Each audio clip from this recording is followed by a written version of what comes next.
Sud Radio, on décrypte le monde. 7h45 dans le Grand Matin Week-end sur Sud Radio. Il y a toujours plus de 100 000 soldats russes massés à la frontière ukrainienne. Dans un contexte très tendu, le ministre des Affaires étrangères russe et le secrétaire d'État américain se sont rencontrés hier à Genève. Bonjour Jean-Claude Beaujour. Bonjour. Vous êtes avocat vice-président de France-Amérique. Les Russes donnent une semaine aux Américains pour répondre à leurs exigences de sécurité.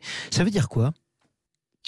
Vous savez que Poutine est assez partisan. Sa doctrine, c'est celle de l'étranger proche, c'est-à-dire qu'il ne veut pas voir l'ombre des Occidentaux en Ukraine parce qu'elle constituerait, selon lui, une menace. Poutine est aussi, on le sait, il reste très attaché, j'allais dire obsédé, il reste très attaché à une cartographie géopolitique du XXe siècle qui soit à l'encontre de la fin de l'Union de l'ex-URSS, et il reste également attaché à une certaine emprise sur les populations russophones. Donc ça veut dire que les Occidentaux, en tout cas l'OTAN n'est pas très bien vue ou ne serait pas très bien vue si l'Ukraine venait non seulement à demander son adhésion, mais en plus venait à accéder à l'organisation. Donc la Russie et Poutine ont mis un ultimatum. Ils souhaitent par exemple que les États-Unis déclarent qu'ils refuseront l'adhésion de l'Ukraine à l'OTAN. Est-ce que ça va arriver ? Est-ce que les Américains vont accepter ?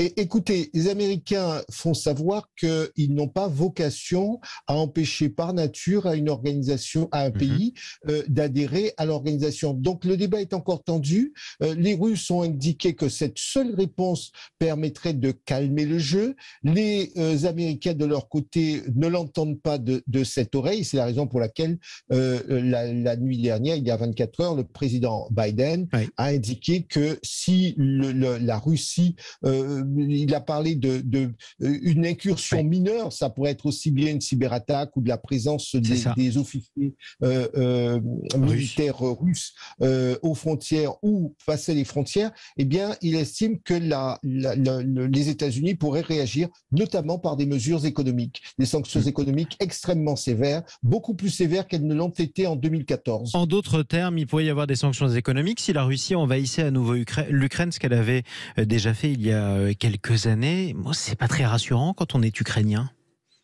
Eh bien, c'est certain que les Ukrainiens n'ont pas été très contents de la réponse de Biden, parce que certains responsables politiques ont considéré que la déclaration de Biden n'était pas assez ferme, que c'était en quelque sorte une autorisation à envahir l'Ukraine pour de les la part Russes. des États-Unis. Alors, ça, on peut comprendre l'exaspération de certains responsables ukrainiens. Cependant, je vous ferai remarquer que les Russes sont déjà très présents. Ils sont déjà très présents en Crimée. Ils sont déjà présents dans une partie du pays. Donc, pour certains, la présence russe est une réalité en Ukraine. Si je vous comprends bien, pas la peine d'empêcher les Russes d'envahir l'Ukraine dans la mesure où ils ont déjà commencé ?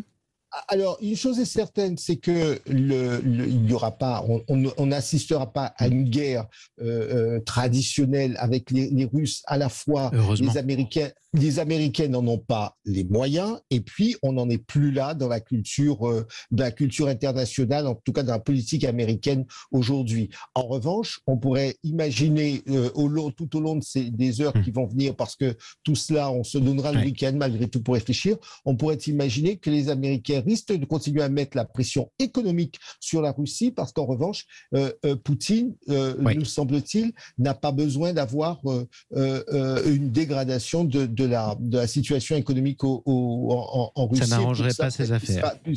Il sera attentif. Mais je pense qu'à ce stade, la question sera de savoir quel format prendra une forme d'apaisement, quel format, parce que Poutine, vous savez, n'est pas de nature à vouloir baisser les armes trop rapidement. Et du côté des États-Unis, je pense que le secrétaire d'État américain Blinken voudra montrer aussi aux Américains que l'Amérique compte, parce que le président Biden a aussi un souci de politique intérieure malgré tout. Effectivement, y aura-t-il ou pas des sanctions ? Seront-elles dures ? Un apaisement ? En tout cas, il n'y aura pas de guerre entre les États-Unis et la Russie, et c'est déjà ça.